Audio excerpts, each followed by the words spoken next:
Present చేయటం.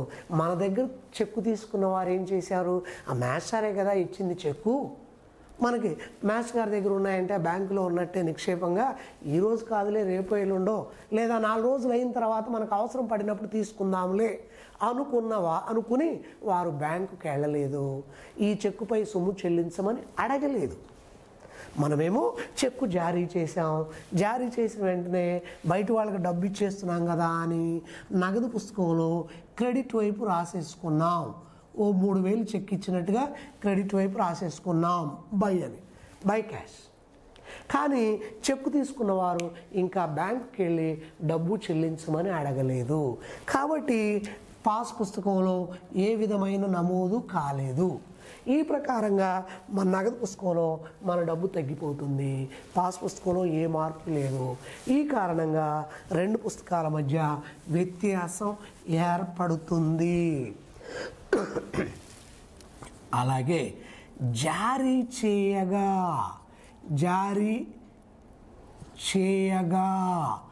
అనాదరణ పొందిన చెక్కులు ఒక్కొక్కసారి చెక్కు జారీ చేస్తాం, మనకు బ్యాంకులో తగినంత డబ్బు లేకపోవచ్చు, వాడు బ్యాంక్కి వెళ్ళిన టయానికి లేకపోవచ్చు, చెక్కు మీద సంతకం సరిగా లేకపోవచ్చు, ఏ కారణంగానైనా మన చెక్కు బ్యాంకు వారు తిరస్కరించవచ్చు.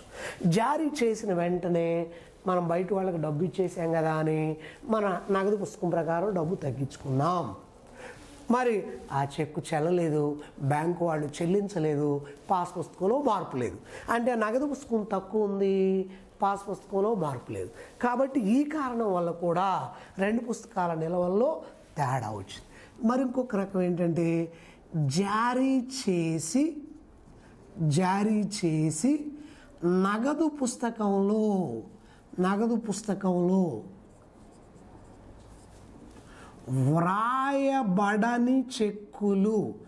వ్రాయబడని చెక్కులు. జారీ చేసేది మనమే, మన డబ్బే తగ్గిపోతుంది. చెక్కులు జారీ చేస్తాం కానీ బయట వాళ్ళకి ఇచ్చినప్పటికీ ఏవో కారణాల వల్ల మనమే మన పుస్తకంలో నగదు పుస్తకంలో రాయలేదు. అంటే అర్థం ఏంటి, జారీ చేసి నగదు పుస్తకంలో రాయబడని చెక్కులు. అర్థం ఏంటి, జారీ చేసామంటే బయట వాళ్ళకి చెక్ ఇచ్చేసాం. ఇక్కడ దాని భావం ఏంటంటే మనం నగదు పుస్తకంలో వ్రాసుకోలేదు అంటే వారు బ్యాంకుకి వెళ్ళి డబ్బు తీసేసుకున్నారని, ఈ వ్యవహారం పాస్ పుస్తకంలో నమోదైందని భావించాలి. మనం నగదు పుస్తకంలో వ్రాయలేదు కాబట్టి మన దగ్గర ఉండే నగదు పుస్తకంలో ఏ మార్పు లేదు. ఈ చెక్కు తీసుకున్నవాడు బ్యాంకుకి వెళ్ళి డబ్బు తీసేసుకుంటాడు కాబట్టి పాస్ పుస్తకం ప్రకారం అనగా బ్యాంకు వారి నిల్వ తగ్గిపోతుంది. కానీ నగదు పుస్తకం ప్రకారం మార్పు లేదు, పాస్ పుస్తకం నిల్వ తక్కువ, నగదు పుస్తకం నిల్వ. ఈ కారణం వల్ల కూడా 2 పుస్తకాల మధ్య వ్యత్యాసాలు ఏర్పడతాయి. ఇంకా ఒక ఖాతాదారుడు నేరుగా బ్యాంకులో వేసినది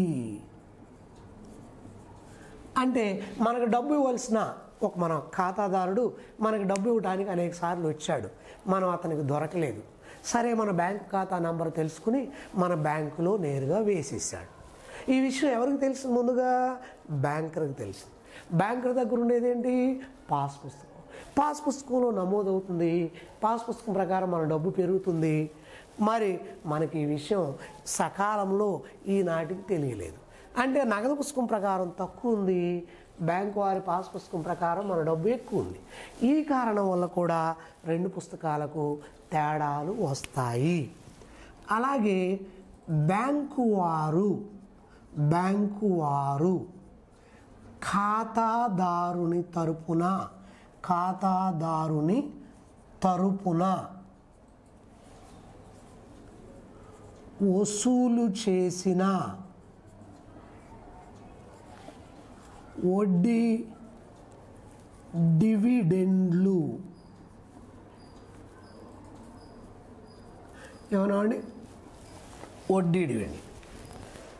ఖాతాదారునికి బ్యాంకులో డిపాజిట్లు ఉన్నాయి, ఆ డిపాజిట్ల మీద వడ్డీ వస్తుంది, ఆ వడ్డీని బ్యాంకు వాళ్ళే మన పాస్ పుస్తకంలో వేసేస్తారు. అలాగే ఖాతాదారునికి అంటే మనకు కొన్ని కంపెనీల్లో వాటాలు ఉన్నాయి. ఆ వాటాల మీద ప్రతి 6 నెలలకో ఏడాదికి ఒకసారి డివిడెండ్ వస్తుంది. ఆ డివిడెండ్ కూడా మన బ్యాంకు వారే కలెక్ట్ చేస్తారు. అంటే ఖాతాదారుల తరపున వడ్డీలు కానివ్వండి, డివిడెండ్లు కానివ్వండి, ఇటువంటి ఆదాయాలు ఏవైనా బ్యాంకు వారు వసూలు చేసి వారి దగ్గర ఉండే పాస్ పుస్తకంలో నమోదు చేస్తారు. ఈ విషయం మనకు సకాలంలో తెలియకపోవచ్చు. అలాంటప్పుడు పాస్ పుస్తకంలో బ్యాంకు నిల్వ ఎక్కువగాను, నగదు పుస్తకం నిల్వ తక్కువగాను. అలాగే ఆదేశాల మేరకు అంటే స్టాండింగ్ ఇన్స్ట్రక్షన్స్ అంటారు. చెల్లింపు ఉత్తర్వులు లేదా స్టాండింగ్ ఇన్స్ట్రక్షన్స్ అంటారు. ఆదేశాల ప్రకారం బ్యాంకు వారు చెల్లించిన బీమా ప్రీమియం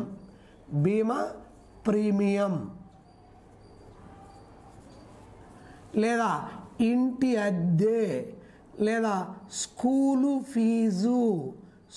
ఫీజులు ఇలాంటివి ఏమైనా. అంటే ఏంటి, మనం ఎప్పుడో ఒక లెటర్ ఇచ్చాం, ఏమయ్యా నెల 31వ తారీఖున నా ఇంటి అద్దె డబ్బులు కాస్త మీరే కట్టేయండి, లేదా 3 నెలలకు ఒకసారి, నెలకు ఒకసారి, 6 నెలలకు ఒకసారి నా ఇన్సూరెన్స్ పాలసీ మీద ప్రీమియం కట్టవలసి ఉంది, అది కూడా టైం ప్రకారం మీరే కట్టండి, లేదా మా పిల్లవాడు మంచి స్టాండర్డ్ ఇంటర్నేషనల్ స్కూల్లో చదువుతున్నాడు, పెద్ద మొత్తం ఫీజు కట్టాలి, నెల వాడి ఫీజు మీరే కట్టేయండి అని ఒకసారి స్టాండింగ్ లెటర్ ఇచ్చాం. చెల్లింపు ఉత్తర్వులు, చెల్లింపుల ఆదేశాల ప్రకారం లెటర్ ఇచ్చాం. దాని ప్రకారం సమయం ప్రకారం బ్యాంకు వారు మన తరపున జీవిత బీమా ప్రీమియం కానివ్వండి, మన ఇంటి అద్దె కానివ్వండి, ఇంకేదైనా పిల్లల స్కూల్ ఫీజు కానివ్వండి, మన క్లబ్ మెంబర్షిప్ కానివ్వండి, ఇతరత్రా ఏవైనా మన తరపున బ్యాంకు వారు చెల్లిస్తూ ఉంటారు. ఆ విషయం మనం పట్టిక తయారు చేసుకునే తేదీ నాడు మనకు తెలియకపోవచ్చు. అంటే బ్యాంకు వారి పాస్ పుస్తకం ప్రకారం మన డబ్బు తగ్గిపోతుంది, ఈ విషయం మనకు తెలియదు కాబట్టి నగదు పుస్తకంలో మార్పు లేదు. ఈ కారణం వల్ల 2 పుస్తకాల మధ్య తేడాలు వస్తాయి. అలాగే బ్యాంకు వారు వారి సేవలకు గాను ఖర్చులు విధిస్తారు. అంటే ఏంటి, బ్యాంకు వారు మన తరపున ఇవన్నీ వసూలు చేసి పెట్టడం, చెల్లించి పెట్టడం, ఇంకేవేవో కొన్ని సేవలు చేస్తున్నారు. అందుకు గాను కొద్ది మొత్తాన్ని ఖర్చుల కింద తీసుకుంటారు. మనల్ని అడిగి తీసుకోరు, మన బ్యాంకులో ఉన్న డబ్బు నుంచి వాళ్ళు కట్ చేసుకుంటారు, మన పాస్ పుస్తకంలో డెబిట్ చేస్తారు. ఈ కారణంగా వారి దగ్గర ఉండే పాస్ పుస్తకం ప్రకారం మన బ్యాంకు నిల్వ తగ్గుతుంది. ఈ విషయం మనకు సకాలంలో తెలియచేయకపోవచ్చు, నగదు పుస్తకంలో నమోదు కాకపోవచ్చు. కాబట్టి నగదు పుస్తకంలో మార్పు లేదు, పాస్ పుస్తకం తగ్గింది. ఈ కారణం వల్ల 2 పుస్తకాల మధ్య వ్యత్యాసం ఏర్పడింది. ఏమండి, ఇలా కాకుండా ఇంకా చెప్పాలంటే మరి 11వ పాయింట్స్, వర్తకుడు చేసుకునే తప్పులు. వర్తకుడు చేసే పొరపాట్లు. అలాగే 12 బ్యాంకు వారు చేసే పొరపాట్లు.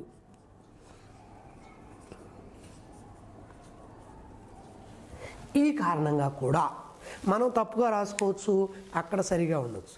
బ్యాంకు వారు తప్పు రాయొచ్చు, మన దగ్గర సరిగా ఉండొచ్చు. ఈ కారణాల వల్ల నగదు పుస్తకం చూపిన బ్యాంకు నిల్వకు, పాస్ పుస్తకం చూపిన బ్యాంకు నిల్వకు వ్యత్యాసాలు ఉంటాయి. ఆ వ్యత్యాసాలను సరిచేసే నిమిత్తం మనం ఒక పట్టికను తయారు చేసుకోవాలి. దానినే బ్యాంకు నిల్వల. మరొకసారి, వసూలుకై పంపిన సమన్వయ తేదీలోగా వసూలు కాని చెక్కులు, వసూలుకై పంపిన అనాదరణ పొందిన చెక్కులు, వసూలుకై పంపినప్పటికీ నగదు పుస్తకంలో నమోదు చేయబడని చెక్కులు, జారీ చేసిన సమన్వయ తేదీలోగా చెల్లింపుకు బ్యాంకుకు దాఖలు కాని చెక్కులు, జారీ చేసిన అనాదరణ పొందిన చెక్కులు, జారీ చేసినప్పటికీ నగదు పుస్తకంలో వ్రాయబడని చెక్కులు. మరి ఒక ఖాతాదారుడు నేరుగా బ్యాంకులో వేసినది, అలాగే ఒక బ్యాంకు వారు ఖాతాదారుని తరపున వసూలు చేసిన వడ్డీ, డివిడెండ్లు, అలాగే ఆదేశాల ప్రకారం బ్యాంకు వారు చెల్లించిన బీమా ప్రీమియం కానివ్వండి, అద్దె కానివ్వండి, ఇతరత్ర బాధ్యతలు, బ్యాంకు వారు చేసిన సేవలకు గాను ఖర్చుల నిమిత్తం బ్యాంకు వారు మినహాయించుకున్న, తగ్గించుకున్న, తీసివేసిన మొత్తం, అలాగే వర్తకుడు చేసే పొరపాట్లు, అలాగే బ్యాంకు వారు చేసే పొరపాట్లు. ఈ కారణాల వల్ల నగదు పుస్తకం చూపే బ్యాంకు నిల్వకు, పాస్ పుస్తకం చూపే బ్యాంకు నిల్వకు వ్యత్యాసాలు ఏర్పడతాయి. ఆ వ్యత్యాసాలను మనం సరిచేస్తూ ఒక పట్టిక తయారు చేయాలి. మరి ఈ పట్టిక తయారు చేసే ముందు ఏమేమి కావాలి? ఒకటి, ఏదో ఒక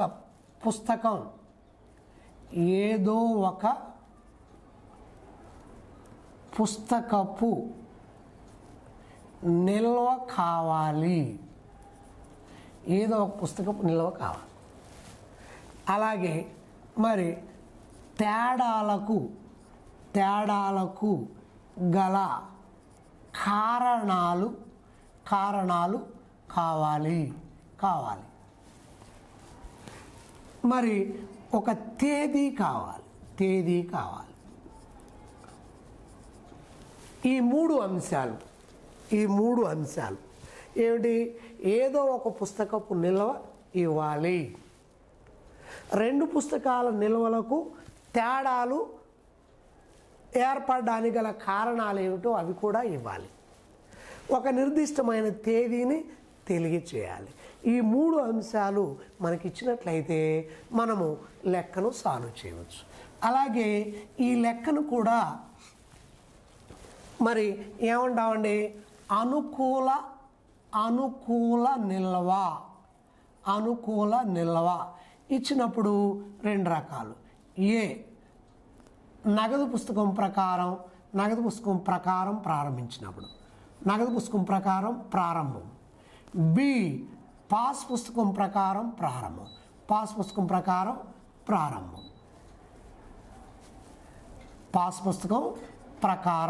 ప్రారంభం. అలాగే ప్రతికూల నిల్వ ఇచ్చినప్పుడు ఇందులో కూడా ఏ నగదు పుస్తకం ప్రకారం ప్రారంభించినప్పుడు, బి పాస్ పుస్తకం ప్రకారం ప్రారంభం. అలాగే మరి ఇది ఒకటి అనుకుందాం, ఇది రెండు అనుకుందాం, మూడు రెండు నిల్వలు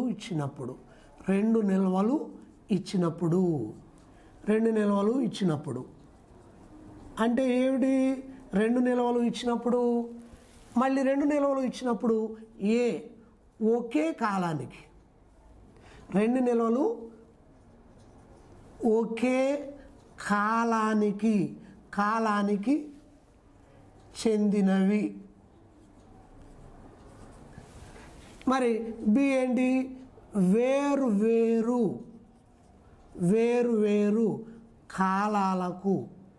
కాలాలకు సంబంధించినవి.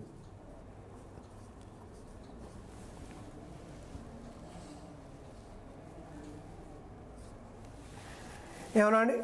రెండు నిల్వలు ఇస్తే అంటే నగదు పుస్తకం ప్రకారం నిల్వ ఇస్తారు, పాస్ పుస్తకం ప్రకారం నిల్వ ఇస్తారు. అప్పుడు ఒకే కాలానికి చెంది అంటే మార్చి నెల ఇచ్చాం. రెండు పుస్తకాలు మార్చి నెలకు ఇచ్చినప్పుడు ఎలా చేయాలి? మరి ఇలాంటప్పుడు ఒక నగదు పుస్తకం ఏమో మార్చి నెలకి ఇస్తారు, పాస్ పుస్తకం ఏమో ఏప్రిల్ నెలకి ఇస్తారు. అలాంటప్పుడు ఏం చేయాలి అంటే ఏంటంటే, ఒకే కాలానికి ఇచ్చినట్లయితే ఒక పుస్తకంలో ఉన్న వాటిని ఇంకో పుస్తకంలో లేని వాటిని మనం టేకప్ చేయాలి, తేడాల కారణాలుగా గుర్తించాలి. అంటే నగదు పుస్తకంలో ఉంటాయి, ముఖ్యంగా నగదు పుస్తకంలో డెబిట్ ఉంటాయి, పాస్ పుస్తకంలో క్రెడిట్ ఉండవు. అలాగే పాస్ పుస్తకంలో క్రెడిట్ ఉంటాయి, నగదు పుస్తకంలో డెబిట్ ఉండవు. అలాగే నగదు పుస్తకంలో క్రెడిట్ ఉంటాయి, పాస్ పుస్తకంలో డెబిట్ ఉండవు. పాస్ పుస్తకంలో డెబిట్ ఉంటాయి, నగదు పుస్తకంలో క్రెడిట్ ఉండవు. అలా అంటే ఒకే కాలానికి చెందినవి ఇస్తే 2 పుస్తకాలలో మరి ఒక పుస్తకంలో ఉండి ఇంకో పుస్తకంలో లేని వాటిని మాత్రమే తేడాలకు గల కారణాలుగా తీసుకుని మీరు లెక్క చేయాలి. అలాగే వేర్వేరు కాలాలకు ఇచ్చినట్లయితే 2 పుస్తకాలలో కామన్గా ఉన్న అంశాలను మాత్రమే లెక్కలోనికి తీసుకుని చేయాలి. సరే, ఇవన్నీ అవసరం లేదండి, మనం లెక్క చేయడానికి అనేక పద్ధతులు అనేక రకాలుగా చేస్తూ ఉంటారు. మరి మనం చాలా సింపుల్గా చెప్పుకునే ప్రయత్నం చేద్దాం. ఇంకా చెప్పాలంటే ముందుగా ఒకటి తేడాలకు గల కారణాలను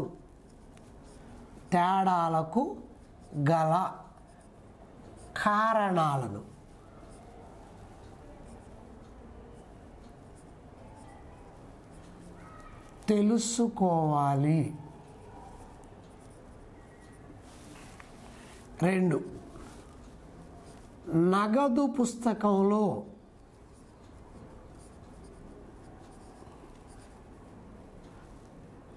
తప్పులను సవరించాలి. 3, బ్యాంకు నిల్వల సమన్వయ పట్టీని తయారు చేయాలి. అంటే మనం ఏంటంటే సాధారణంగా పట్టిక తయారు చేసే దశలు అని కూడా చెప్పవచ్చు. ఎలాగంటే అంటే మనం 2 పుస్తకాలు ఇచ్చినప్పుడు చూస్తాం అసలు నగదు పుస్తకం నిల్వకు పాస్ పుస్తకం నిల్వకు తేడాలు ఎందుకు వస్తాయి, ఏమేమి తేడాలు, దాని నిల్వ దీని నిల్వ తేడా రావడానికి గల కారణాలు ఏమిటో మనం గుర్తించి వాటిని వేరుగా ఒక చోట చక్కగా వరుస క్రమంలో రాసుకోవాలి. అంటే ఏంటి, నగదు పుస్తకంలో డెబిట్ ఉంటుంది, పాస్ పుస్తకంలో క్రెడిట్ ఉండదు. వసూలుకై పంపినా వసూలు కాలేదని అర్థం. పాస్ పుస్తకంలో క్రెడిట్ ఉంటుంది, నగదు పుస్తకంలో డెబిట్ ఉండదు. అంటే ఒక ఖాతాదారుడు నేరుగా బ్యాంకులో వేసినది కావచ్చు, బ్యాంకు వారు మన తరపున వసూలు చేసిన వడ్డీ డివిడెండ్లు కావచ్చు, బ్యాంకు వారు పొరపాటున పాస్ పుస్తకంలో క్రెడిట్ చేసినది కావచ్చు. అలా ఏదో ఒక కారణం తెలుసుకోవాలి. అలాగే నగదు పుస్తకంలో క్రెడిట్ ఉంటుంది, పాస్ పుస్తకంలో డెబిట్ ఉండదు. అంటే ఏంటి, జారీ చేసిన చెల్లింపుకు బ్యాంకుకు దాఖలు కాని చెక్కులు, లేదా జారీ చేయగా అనాదరణ పొందిన చెక్కులు, ఇలా కారణాలను గుర్తించాలి. తర్వాత నిజానికి ఏంటంటే ఖాతాదారుడు ఈ పట్టిక తయారు చేసుకుంటాడు కాబట్టి ఖాతాదారుడు తన వల్ల జరిగిన పొరపాట్లు తప్పులు ఏవైనా ఉంటే నగదు పుస్తకంలో తనే ముందుగా సరిదిద్దాలి, సరి చేసుకోవాలి.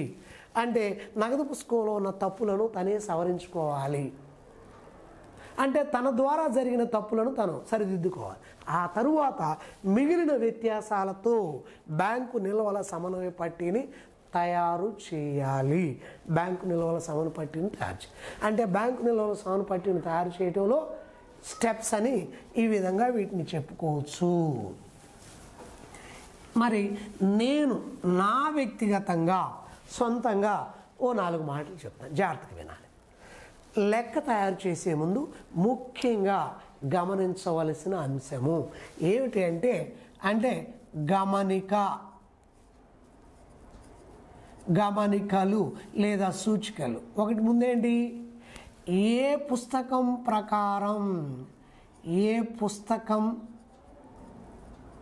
ప్రకారం నిల్వ ఇవ్వబడినది అని తెలుసుకోవాలి ముందు. అంటే ఏంటి, లెక్క సిబి ప్రకారం ఇచ్చారా లేక పిబి ప్రకారం ఇచ్చారా. ముందుగా ఏంటంటే గోల్డెన్ పాయింట్స్, ఈ 4 గుర్తుంటే చాలు. మళ్ళీ చాలామంది మాస్టర్లు చాలా రకాలుగా చెప్తారు, అయినప్పటికీ కామన్గా అన్ని పద్ధతులను సింపుల్ చేసే 2 మాటలు చెప్తాను, శ్రద్ధగా వినాలి. ఏ పుస్తకం ప్రకారం నిల్వ ఇవ్వబడినది, అది నగదు పుస్తకం ప్రకారం ఇచ్చారా పాస్ పుస్తకం ప్రకారం ఇచ్చారా. రెండో పాయింట్స్, ఏ నిల్వ ఇవ్వబడింది, ఏ నిల్వ ఇవ్వబడినది అంటే అనుకూలమా అనుకూలమా లేదా ప్రతికూలమా అంటే ఏమంటామండి favourable overdraft or unfavourable. ఏమన్నాండి మనకి బ్యాంకులో డబ్బు ఉందా లేదా బ్యాంకులో అప్పు ఉందా? ఏమండి ముందుగా ఏ పుస్తకం ప్రకారం ఇవ్వబడింది, నగదు పుస్తకమా పాస్ పుస్తకమా? తర్వాత ఏ నిల్వ ఇచ్చారు, అది ఫేవరబుల్ అనుకూల నిల్వ లేదా అన్ఫేవరబుల్ ఓవర్ డ్రాఫ్ట్ ప్రతికూల నిల్వ ఏదో గుర్తించాలి. ముఖ్యమైన మూడో పాయింట్ అంటే ఇచ్చిన కారణం ఏ నిల్వపై ఎలాంటి ప్రభావం చూపింది అని తెలుసుకోవాలి. ఇది ముఖ్యమైన అంశం అండి. ఈ పాఠం నేర్చుకోవడంలో ముఖ్యమైన అంటే ఏంటి? వసూలుకై పంపాము, వసూలుకై పంపేది వర్తకుడు దగ్గర ఉండేది నగదు పుస్తకం. నగదు పుస్తకం ప్రకారం ఇప్పటికే మనకు బ్యాంకులో డబ్బు ఉంది, వసూలుకై పంపగానే నగదు పుస్తకం పెరిగింది. చెక్కు వసూలు కాలేదు కాబట్టి పాస్ పుస్తకంలో మార్పు లేదు. అంటే ఈ కారణం ఏం జరిగింది? నగదు పుస్తకం పెరిగింది. అలాగే ఒక ఖాతాదారుడు నేరుగా బ్యాంకులో వేశాడు. ఈ విషయం ముందుగా ఎవరికి తెలిసింది? బ్యాంకర్కి తెలిసింది. బ్యాంకర్ దగ్గర ఉండే పుస్తకం ఏంటి? పాస్ పుస్తకం. ఖాతాదారు నేరుగా బ్యాంకులో వేశాడు అంటే బ్యాంకులో మన డబ్బు ఏమైంది? పెరిగింది. ఈ విషయం మనకు తెలియలేదు. అంటే పాస్ పుస్తకం పెరిగింది. అంటే వారిచ్చిన కారణం చూపిన ప్రభావం ఏమిటి, ఏ పుస్తకంపై ఏ ప్రభావం చూపుతుంది అంటే ఏంటి? సిబి పెరిగిందా, క్యాష్ బుక్ పెరిగిందా లేదా పాస్బుక్ పెరిగిందా? క్యాష్ బుక్ తగ్గిందా లేదా పాస్ పుస్తకం తగ్గిందా? ప్రభావం ఏమిటో తెలుసుకోవాలి. ఇదే ముఖ్యమైన కారణం ఈ పాఠం. చివరగా ఏ పుస్తకం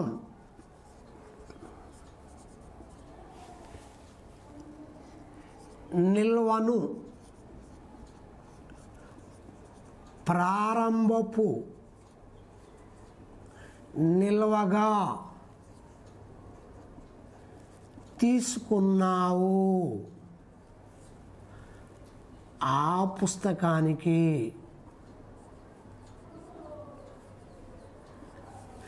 సర్దుబాటు చేయాలి.